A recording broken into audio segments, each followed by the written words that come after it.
Hello there, my sleepy fellows. A quiet landing where portraits doze with half-closed eyes. A narrow corridor that smells faintly of candle wax and old parchment. A small door that looks like it belongs to brooms and forgotten trunks, nothing more. And yet, every so often, the castle keeps a secret in the most ordinary corner, as if it knows that gentle magic is best hidden in plain sight. Tonight's story begins with one such place. A cloakroom. Not a grand chamber, not a hidden dungeon, not a room spoken of in whispers. Just a simple cloakroom tucked between two familiar passages, where damp scarves are hung to dry, where gloves are left behind after winter walks, where the air always carries a soft scent of wool and rain and warm stone. It's the sort of place you only notice when you're cold or tired or quietly grateful to step indoors. But on this particular night, the cloakroom is different. The castle is settling into evening the way it always does, slowly, kindly. Lanterns glow along the corridors, their light honey warm against gray stone. Somewhere far away, the great hall hums with the last echoes of dinner. Gentle conversation, the clink of plates, a few lazy laughs drifting upward like steam.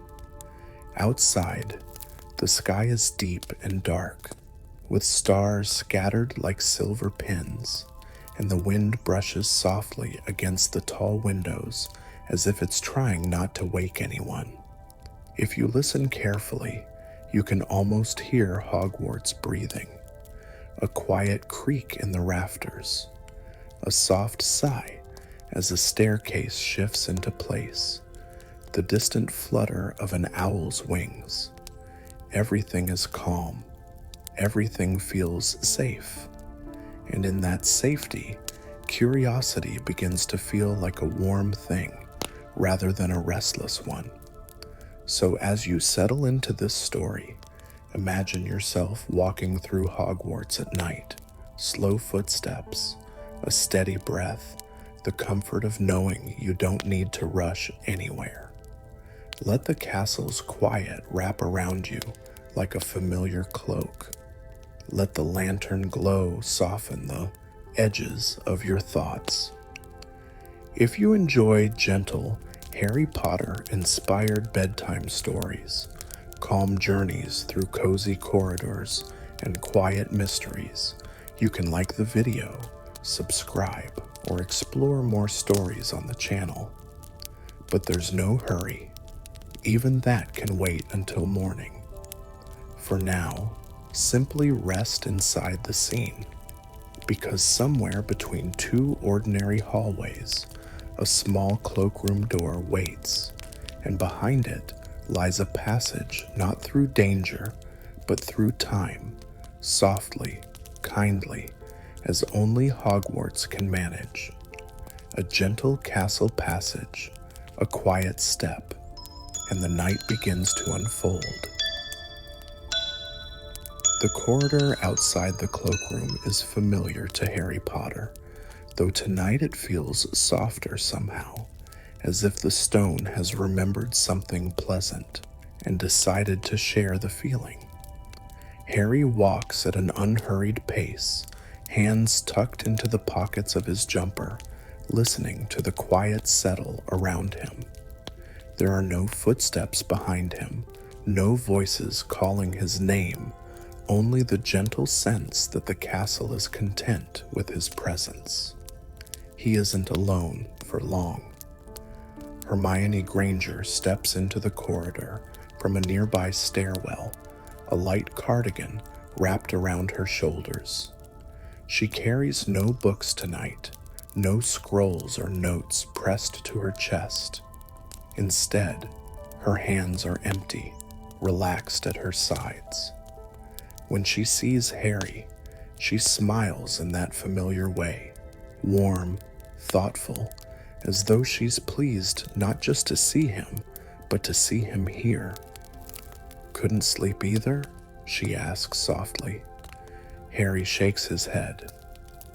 "Felt like the castle was awake."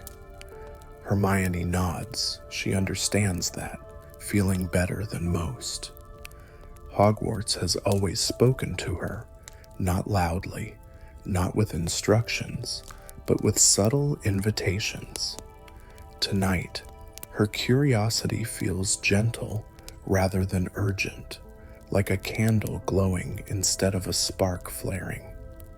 A moment later, Ron Weasley appears, yawning as he joins them. His hair is untidy, and his sleeves are slightly uneven, but his expression is easy and calm. "I was heading for a snack," Ron admits quietly, "but then I ended up here instead." Hermione chuckles softly. "That sounds about right." Ron grins, then glances at the small door set into the wall beside them, the cloakroom. He frowns, not suspiciously, but thoughtfully. "That door always been there?" Harry follows his gaze. The door is plain, wooden, with a brass hook fixed near the top. "It doesn't look magical. It looks useful, ordinary, the sort of door you'd pass 100 times without noticing." "I think so," Harry says slowly. "I just never paid attention to it."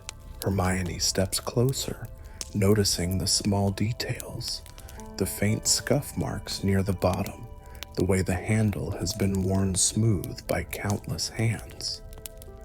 "It feels remembered," she murmurs, "like a place people once used often."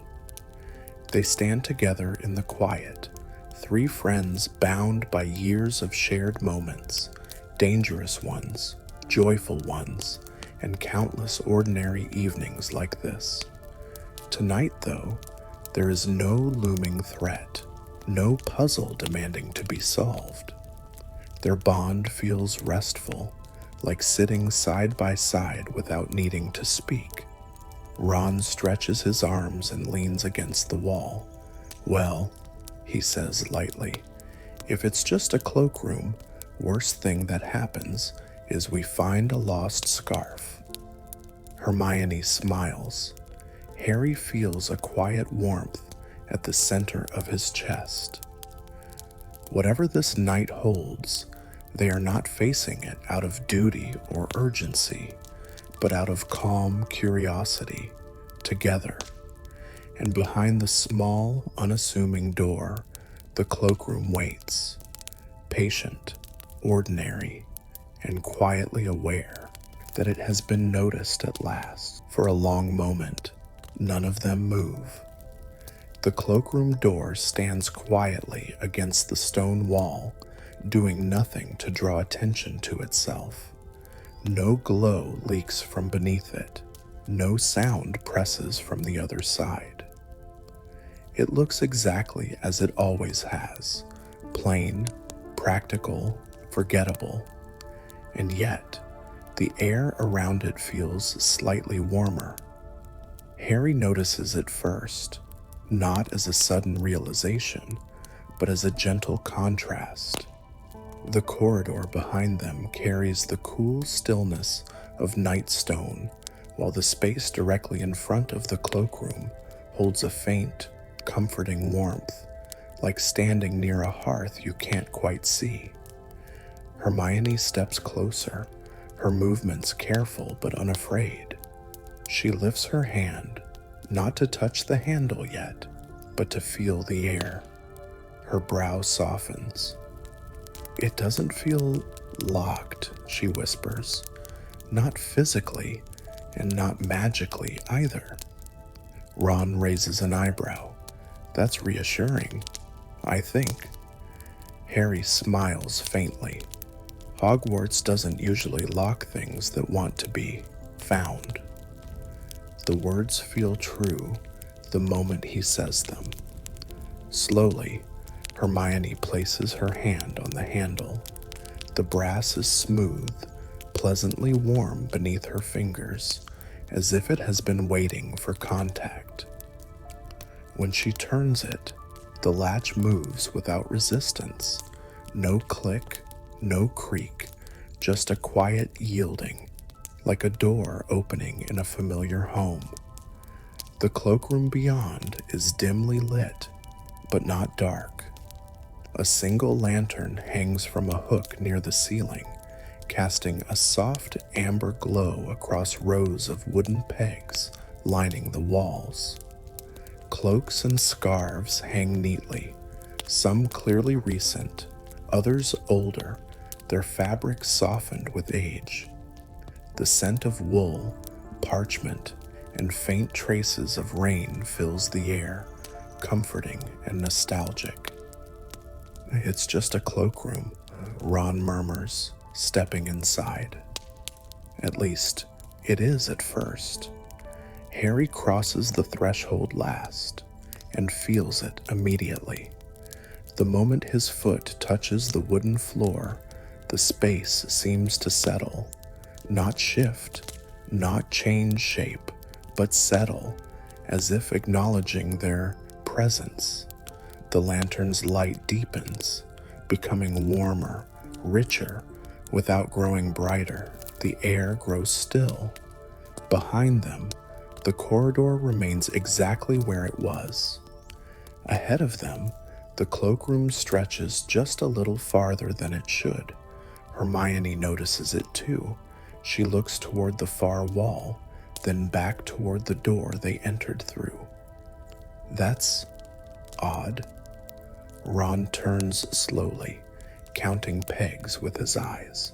This place was definitely smaller before. Harry feels no alarm, only curiosity wrapped in calm.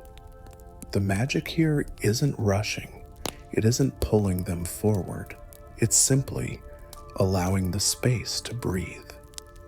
They move deeper into the room. As they walk, Harry becomes aware of something else. Not movement, not sound, but layers. The cloakroom feels as though it holds more than one moment at once. The lantern light flickers gently, and for just a heartbeat, Harry thinks he hears the echo of laughter. Not loud, not close, but fond and distant, like a memory passing through.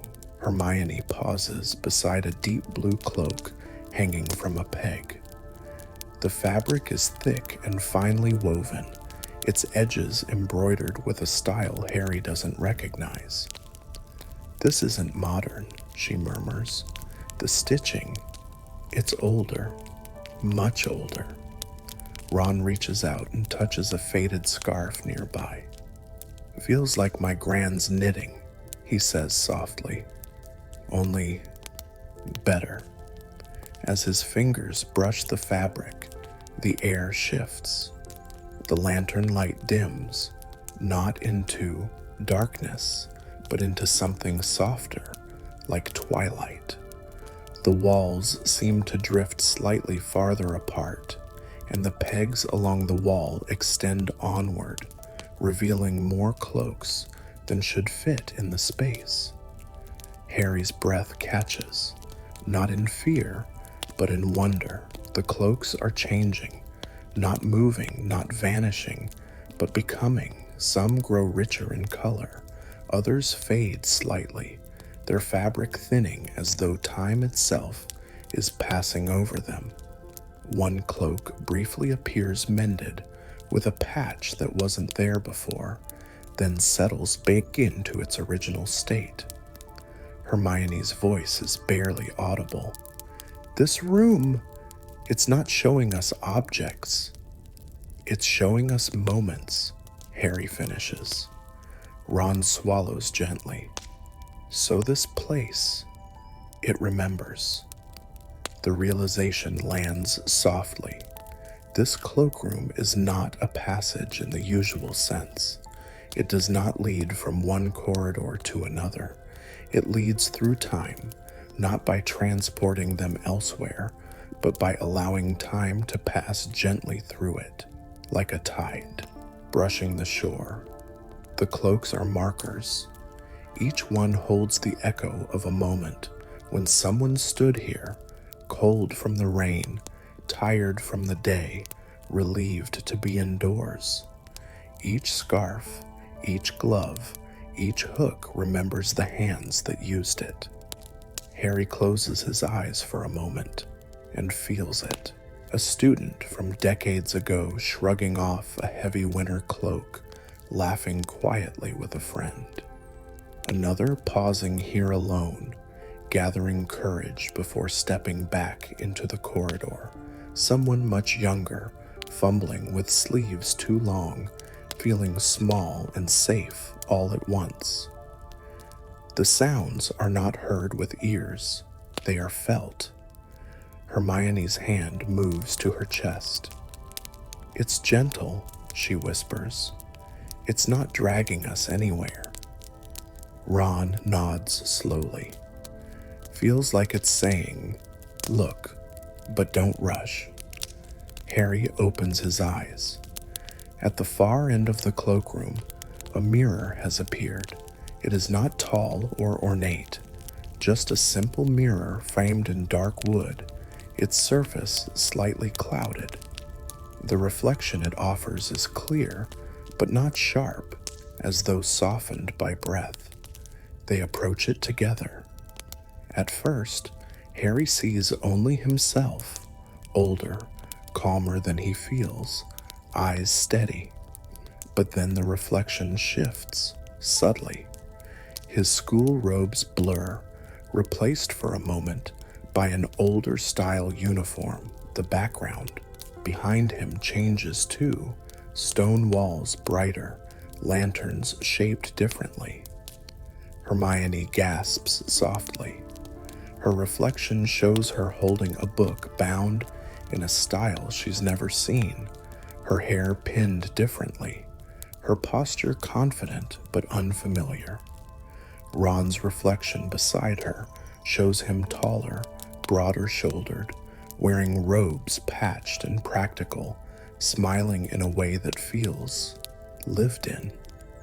"These aren't us," Ron says quietly. Hermione shakes her head. "They're not futures, and they're not pasts." Harry understands. "They're paths," he says. "Versions that passed through here, students who stood where we're standing." The mirror does not linger on any one image. It allows each reflection to surface for a moment, then gently fade. No single version demands attention. None ask to be followed. The cloakroom is not offering choice. It is offering perspective.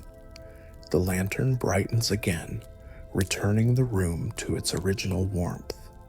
The mirror clouds slightly, becoming ordinary glass once more. The cloaks settle into stillness, their fabrics quiet and whole. Time folds back into itself. Hermione exhales slowly, grounding herself. "So, this is the passage." "A gentle one," Harry says. Ron lets out a breath that sounds almost like a laugh. "Blimey, and I just wanted a snack."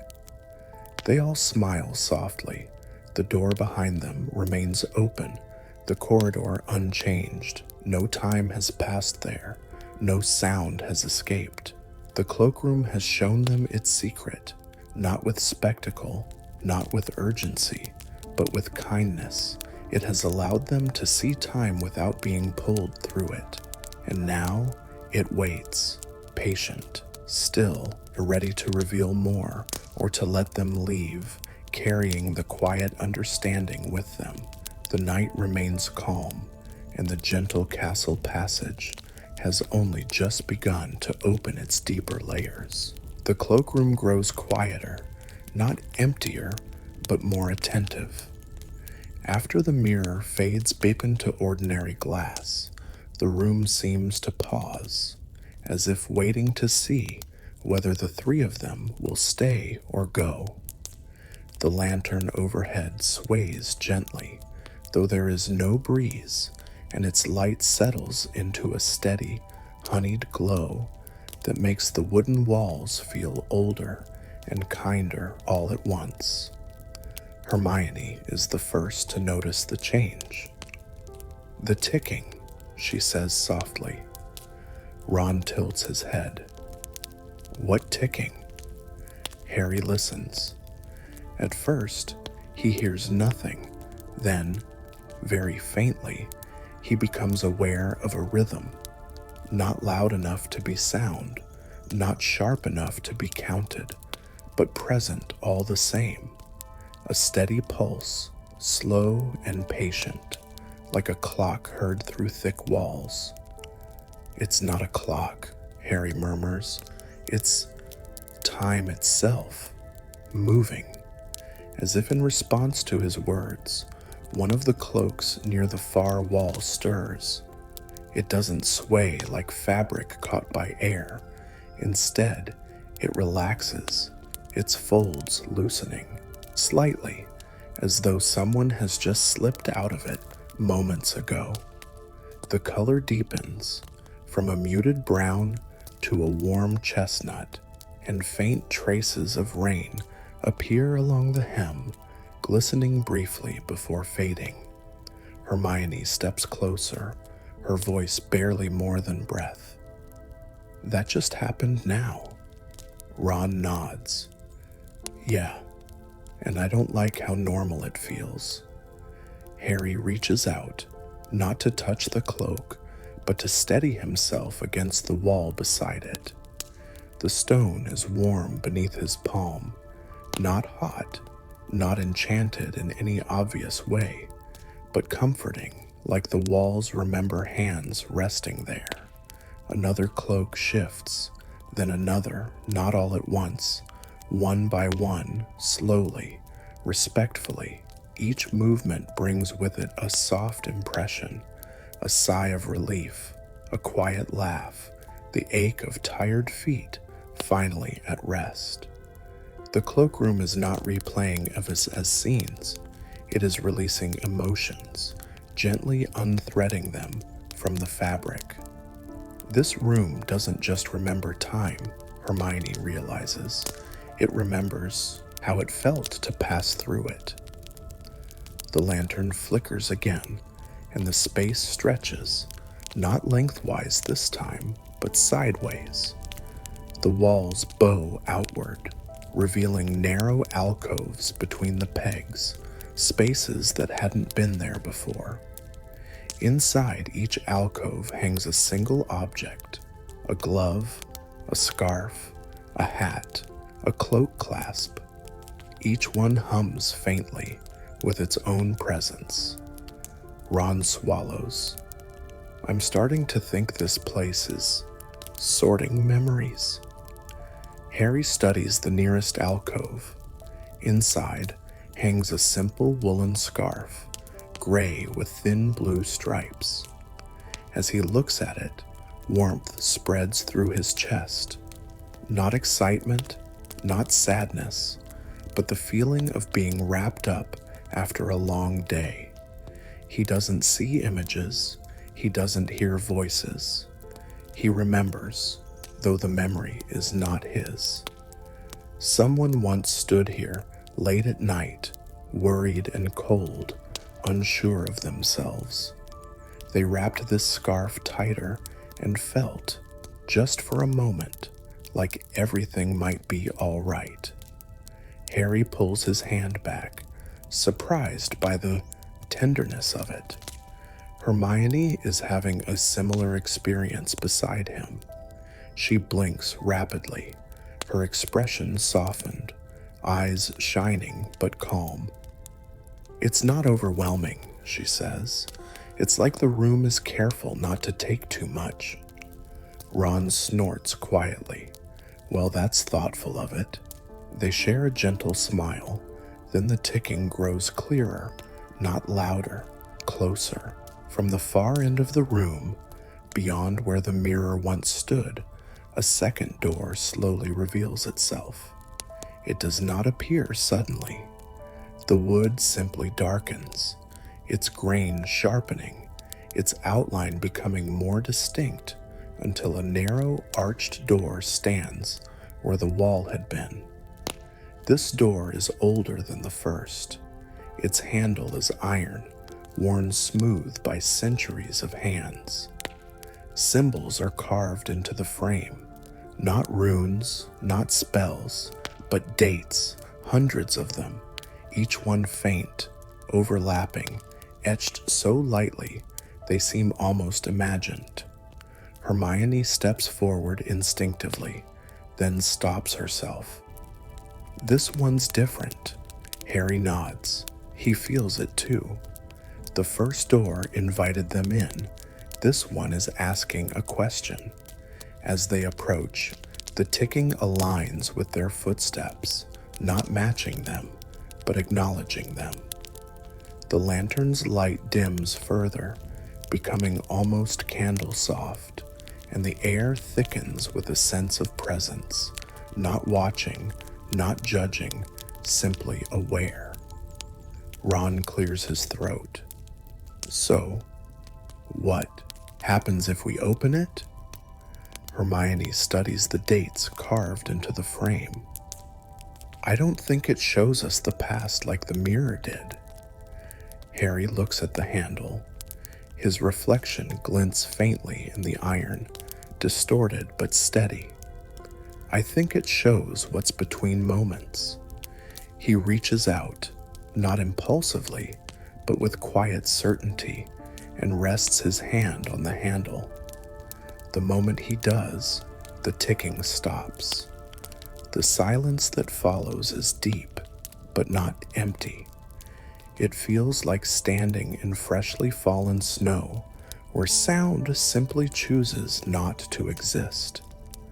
The door opens, not outward, inward. Instead of revealing another room, it reveals a narrow passage lined with stone, smooth, curved, gently sloping downward. Soft light glows along the walls, not from torches, but from the stone itself, as though it has learned to hold illumination over time. Harry steps forward, Hermione and Ron close behind. The passage is short, only a few steps long, but each step feels elongated, like a breath taken slowly and fully. With every movement, the weight of the castle above them seems to ease. The passage opens into a small circular chamber. At its center stands a pedestal, and upon it rests a simple hourglass. The sand inside is not white or gold, but softly luminous, like moonlight ground into grains. It flows steadily from top to bottom, unhurried, uninterrupted. Hermione kneels beside it, careful not to touch. "This isn't measuring time," she whispers. Ron tilts his head. "Then what is it doing?" Harry watches the sand fall. It's holding it. As he speaks, the sand pauses, just for a moment, not stopping completely, simply lingering, as though time itself has chosen to rest. In that stillness, the room fills with understanding. This cloakroom does not lead travelers through time as a means of escape or adventure.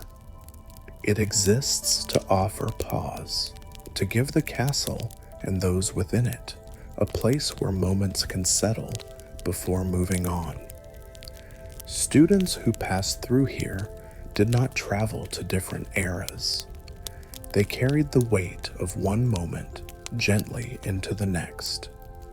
Hermione closes her eyes, breathing evenly. That's why it feels safe. It doesn't change anything.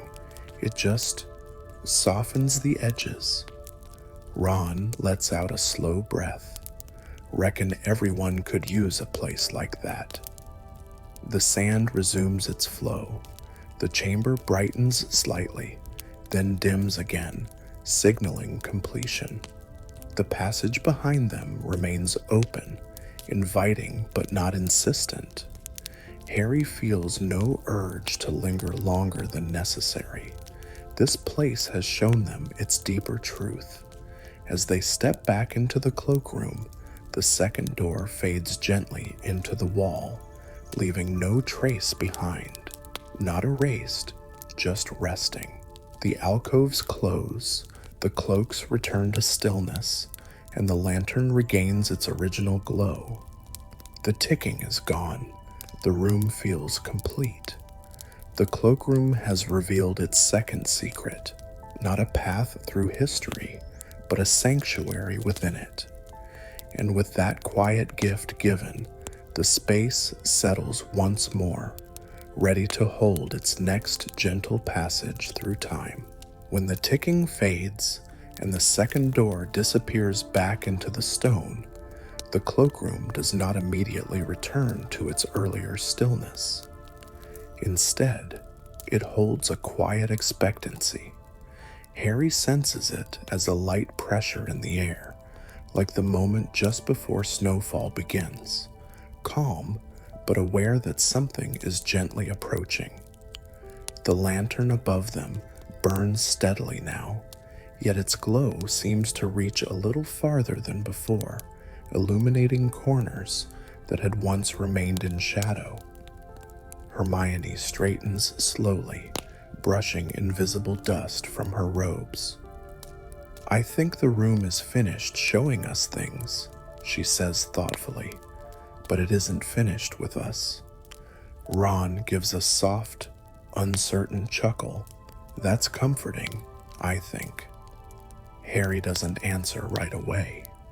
His attention has been caught by the cloaks again, not because they are moving, but because of how still they are. Earlier, their stillness had felt ordinary. Now it feels intentional, as though each one has settled into a final position after a long journey. The air carries a faint scent of old parchment and clean wool, layered with something else, something difficult to name. Not magic in the sharp, sparkling sense, but the magic of quiet understanding. They begin to walk.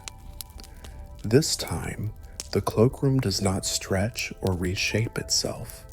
Instead, it reveals details that had always been present, simply overlooked. Harry notices faint carvings along the wooden pegs, initials, dates, tiny symbols etched by idle hands over centuries. None are deep enough to scar the wood.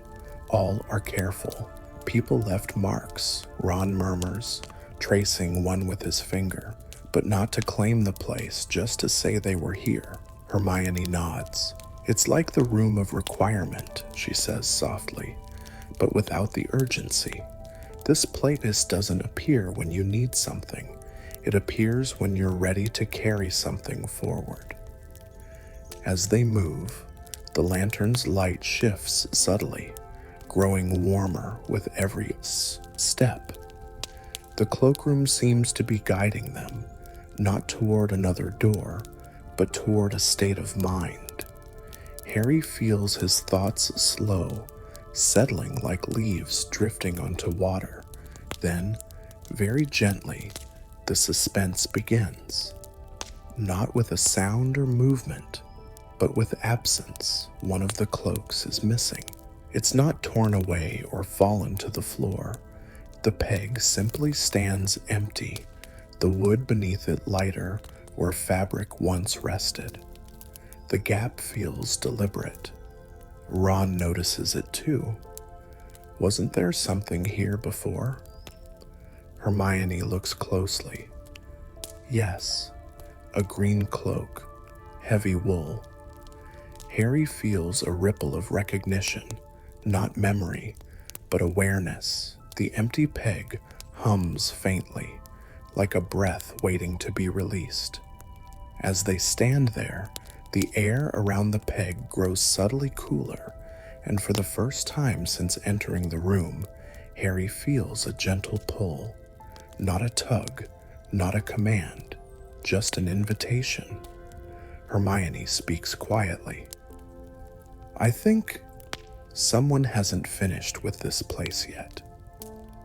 Before either of the others can respond, the lantern flickers, not dimming, but shifting hue. Its amber light deepens toward gold, casting longer shadows that stretch and soften across the floor. From the empty peg, a whisper of sound emerges.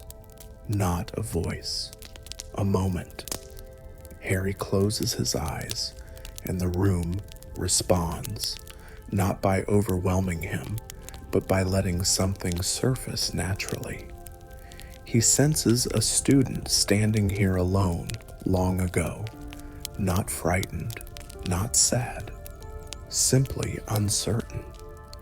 They had paused in this cloakroom, unsure whether to step back into the corridor or turn around. Time had felt heavy then, pressing close. The cloak that once hung here had belonged to them. They had left it behind, not forgotten, released. Harry opens his eyes. This place isn't only about holding time, he says slowly. It's also about letting it go. Hermione's expression softens with understanding. So the suspense isn't about what happens next. Ron nods. It's about whether you're ready to move on. The room seems to listen. The empty peg glows faintly, then fades, its wood darkening to match the rest. The sense of pull eases, replaced by warmth. They continue walking. More gaps appear as they move, subtle, spaced far apart. Each empty peg carries a different feeling. Relief, acceptance, quiet resolve. None feel heavy or painful. All feel complete. The gentle suspense builds not through danger, but through reflection. Harry finds himself wondering how many people have stood here, pausing between chapters of their lives. How many choices have been softened by this place, not changed, but made easier to step into. The lantern's light brightens slightly as they near the center of the room again. The mirror remains ordinary, its surface reflecting only their present selves now. Hermione studies her reflection, thoughtful. It's interesting, she says.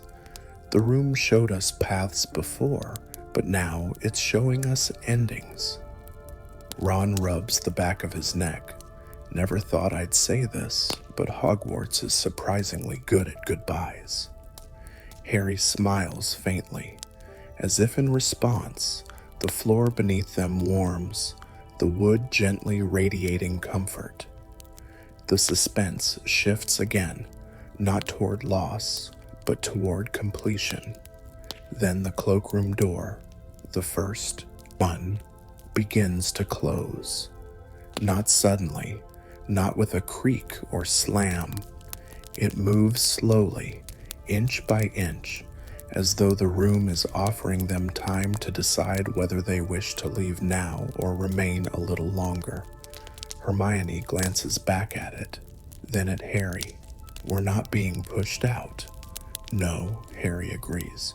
We're being invited forward. Ron grins softly. Always knew doors liked you. They stand together in the center of the room, the lantern's glow wrapping around them like a shared breath. The suspense reaches its peak, not in tension, but in stillness. What remains unseen is not a threat. It is the next step. The cloakroom has unfolded its layers gently.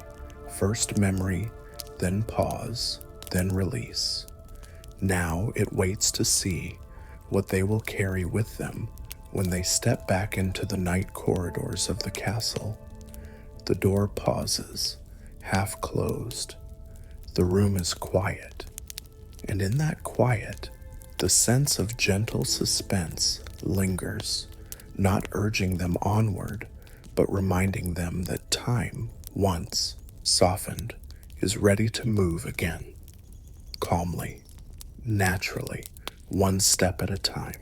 The cloakroom rests in a state of calm balance, as though it has finished speaking and is now listening. Harry stands quietly, aware of how evenly he is breathing, how settled his thoughts feel. The gentle suspense that lingered moments ago has softened into something steadier, an invitation not to act quickly, but to notice.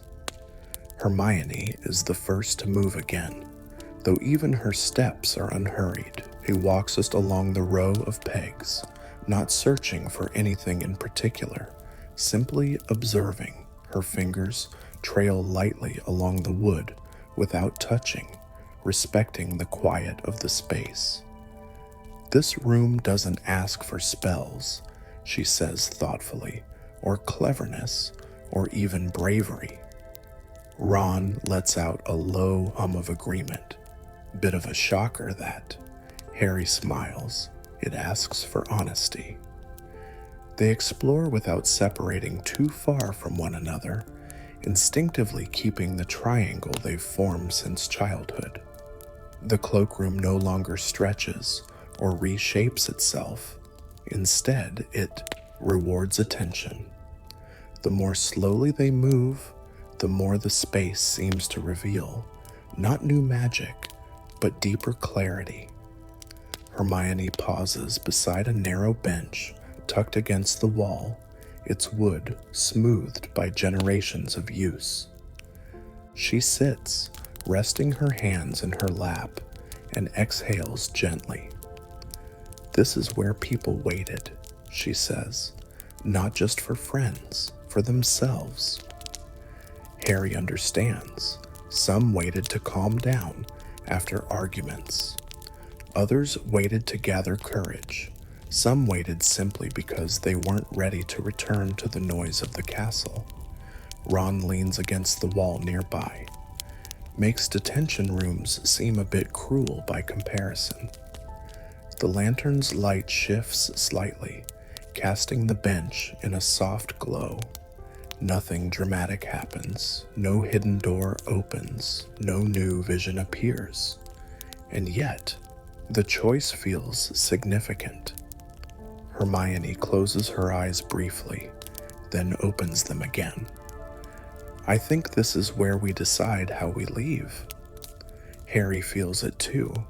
The cloakroom isn't asking them to uncover another secret. It's offering them a moment to choose what to carry forward. He walks toward the mirror, not because it calls to him, but because it now feels safe to approach. The glass reflects him clearly, without shifting, without offering alternate paths. Just Harry, as he is now. He studies his own expression. Calm, thoughtful, whole. "I don't think this place wants us to change anything," he says quietly, "just to understand that we don't have to rush into the next moment." Ron steps up beside him, folding his arms loosely. "Reckon I could have used that advice a few years ago." Hermione joins them, smiling softly. "We all could have." They stand there together, making no move to leave, and the cloakroom does not hurry them. The door remains half closed, patient. Harry notices something small then, a cloak clasp resting on the bench near Hermione. It wasn't there before. Simple silver, shaped like a leaf, warm to the touch. He doesn't pick it up immediately. "Do you think it belongs to someone?" Ron asks. Hermione studies it carefully. "I don't think it belongs to anyone anymore." Harry reaches out and lifts the clasp gently. The moment he does, he feels no rush of memory, no echo of emotion. Instead, he feels readiness. "This isn't a keepsake," he says. "It's a reminder." A reminder of what? Ron asks. Harry considers that when it's time to move on, you don't need to carry everything with you. He places the clasp back on the bench, leaving it exactly where it is. That is his choice. Hermione makes her own not long after. She removes a small notebook from her pocket, filled with notes, observations, half-written thoughts, and holds it for a moment, considering. Then she tucks it away again, but this time with intention rather than habit. I don't need to write this place down, she says softly. I'll remember it. Ron chuckles quietly. You sure you're feeling all right? She smiles. Perfectly. Ron's choice is simpler, but no less meaningful. He straightens, pushes off the wall, and stretches as though shaking off something invisible. I'm ready for a snack, he declares gently, and maybe a bit of sleep. The cloakroom responds, not with laughter or approval, but with warmth. The lantern brightens just enough to guide them back toward the door. The air grows lighter, as though the space is pleased, not because they discovered its secrets, but because they understood its purpose. Harry takes one last look around. The cloaks hang quietly. The bench waits. The mirror reflects only the present. Nothing feels unfinished. He places his hand on the door. This time it opens easily, not inward, not outward, but naturally, as though the corridor beyond has always been there. The cool night air of the castle greets them, familiar and calm, as they step back into the hallway. The cloakroom does not vanish. The door simply closes, returning to its unremarkable place along the wall. No magic lingers in the corridor, but something lingers within them.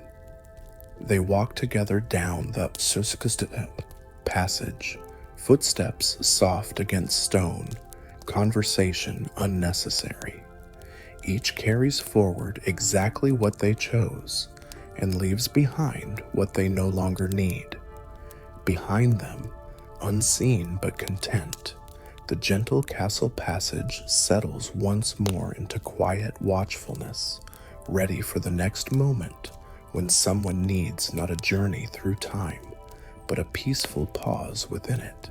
Harry reaches out and lifts the clasp gently. The moment he does, he feels no rush of memory, no echo of emotion. Instead, he feels readiness. This isn't a keepsake, he says. It's a reminder. A reminder of what? Ron asks. Harry considers that when it's time to move on, you don't need to carry everything with you. He places the clasp back on the bench, leaving it exactly where it is. That is his choice. Hermione makes her own not long after.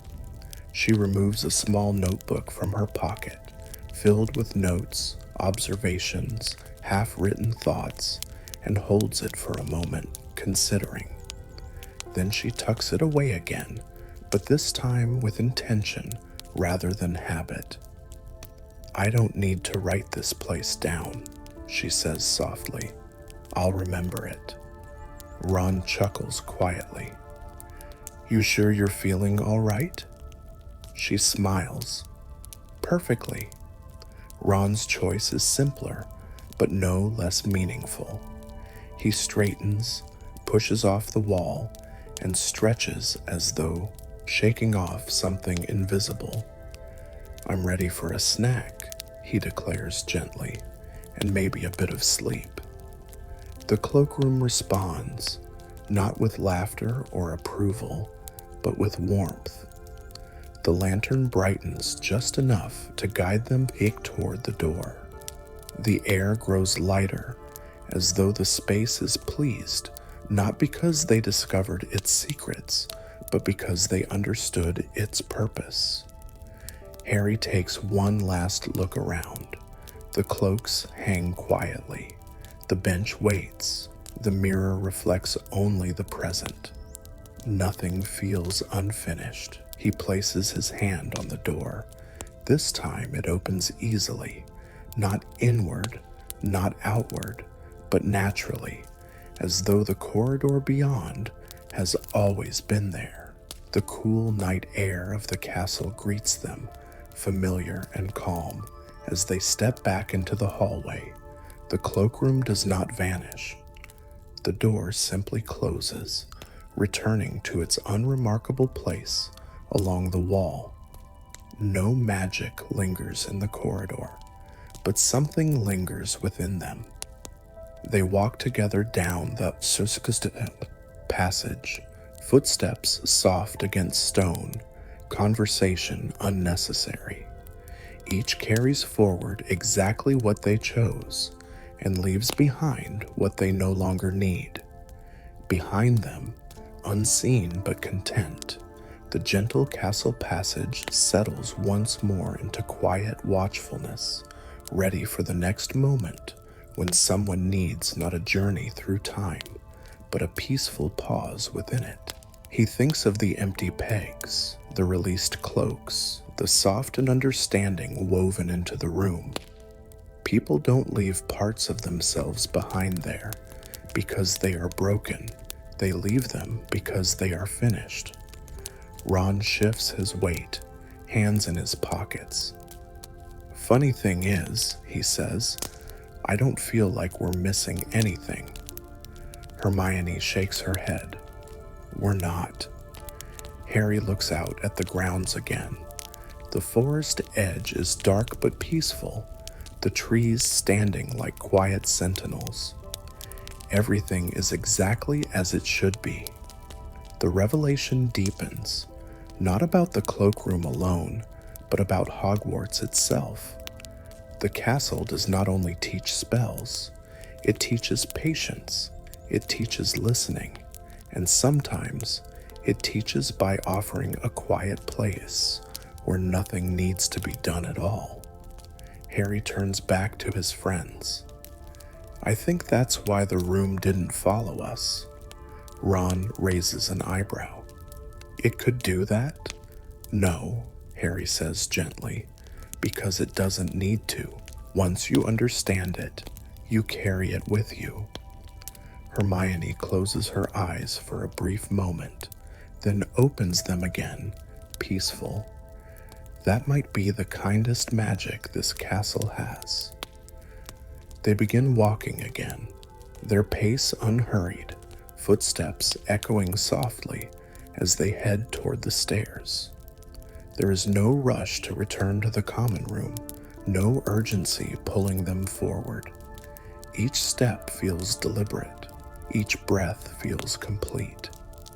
As they descend, Harry realizes something else, something small but important. The cloakroom didn't show them who they would become. It showed them that who they already are is enough. At the foot of the stairs, they pause once more. Ron stretches, yawning quietly. All this philosophical thinking is exhausting. Hermione laughs softly. That's your cue for bed. Harry smiles, warmth spreading through him. The castle feels safe in a deeper way now, not because it can protect them from danger, but because it can hold them when they need rest. As they continue on, the torches dim slightly, as though the castle itself is settling in for the night. The climax has passed, not with spectacle or triumph, but with an understanding. And in its wake comes something far more powerful than revelation. Peace. A peace that does not fade when the magic ends. A peace that lingers, gently, long after the door to the cloakroom has closed.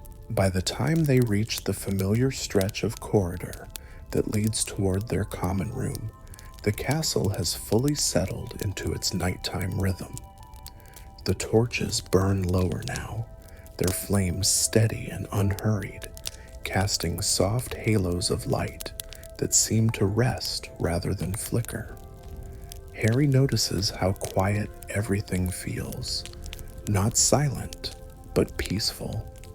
The kind of quiet that wraps around you and eases your thoughts without asking anything in return. Ron yawns openly this time, making no effort to hide it. "I don't know about you two," he says, voice thick with sleep, "but I feel like I've walked a mile without moving anywhere."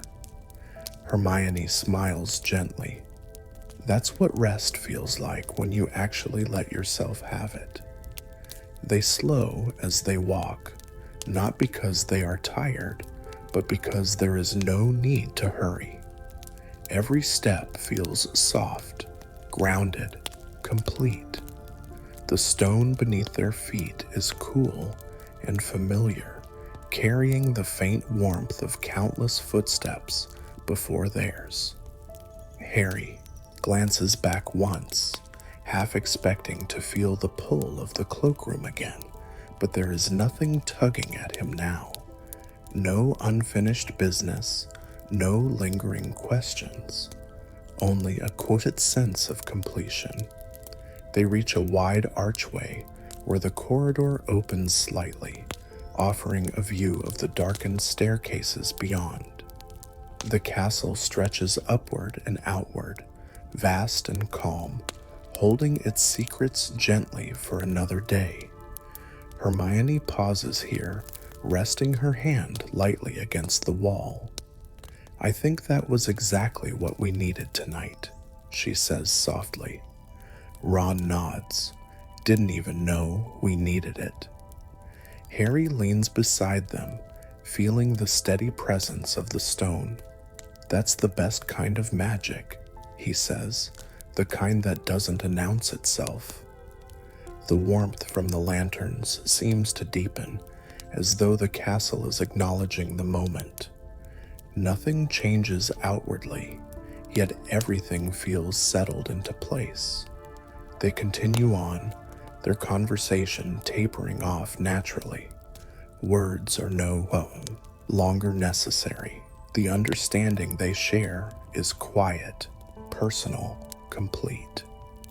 As they approach the entrance to their common room, Harry feels the day gently loosen its hold on him.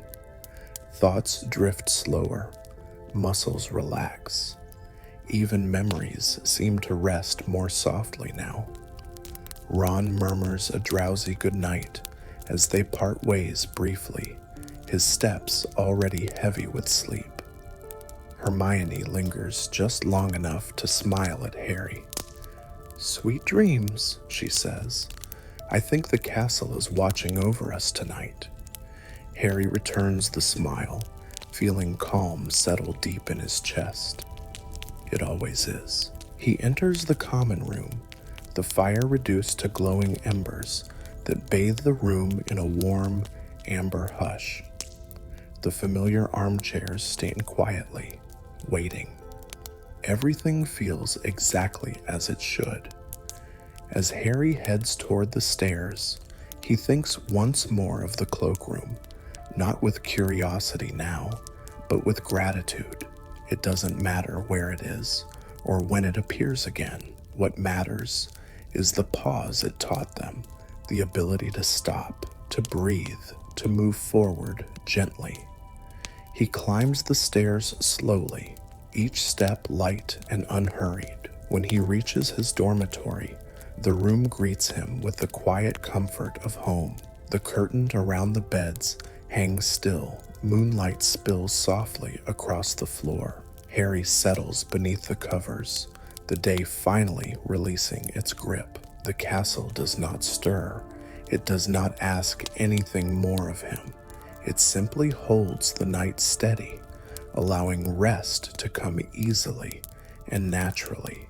And as Harry drifts toward sleep, the calm remains, unbroken, unforced, and deeply kind.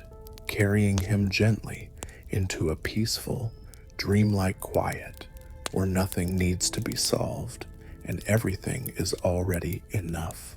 The night at Hogwarts grows softer still, as though the castle itself has decided to rest alongside you. Somewhere beyond the stone walls, clouds drift slowly across the moon, their shadows passing like quiet thoughts that no longer need attention. Inside, the corridors remain calm and watchful, holding their warmth close, allowing sleep to arrive without effort. Harry's breathing settles into an easy rhythm as he lies beneath the covers, the events of the night already smoothing into gentle memory. There is no lingering mystery tugging at his thoughts now, only a peaceful understanding that some magic is meant to be felt rather than solved. The Cloakroom's lesson lingers not as a story, but as a comfort, that it is all right to pause, that it is all right to set something down when it has served its purpose, that the next moment will come when it is ready, and not a moment sooner. Around him, the dormitory remains quiet. The soft creak of the castle's ancient beams blends with the distant hush of wind against the windows, a lullaby older than any spell. The beds, the walls, the very air seem to cradle the night, holding it gently in place. You are safe here. You are allowed to rest. Nothing is waiting that cannot wait until morning. The magic of Hogwarts does not fade as sleep comes. It simply changes form, becoming warmth, stillness, and the quiet assurance that you are exactly where you need to be. If thoughts wander, let them drift like the clouds beyond the towers, unhurried and light. There is no need to follow them. The castle will keep watch, and as the night deepens, you may find yourself slipping into dreams that feel calm and kind. Dreams shaped not by adventure, but by peace. The lanterns burn low. The corridors listen. Time moves gently, without demand. So rest now, knowing that the magic remains, steady and patient, ready to greet you again when the morning comes. Until then, let the night hold you, let the quiet settle, and drift softly and comfortably into sleep, wrapped in the calm embrace of a castle that knows how to keep its secrets and how to keep you safe.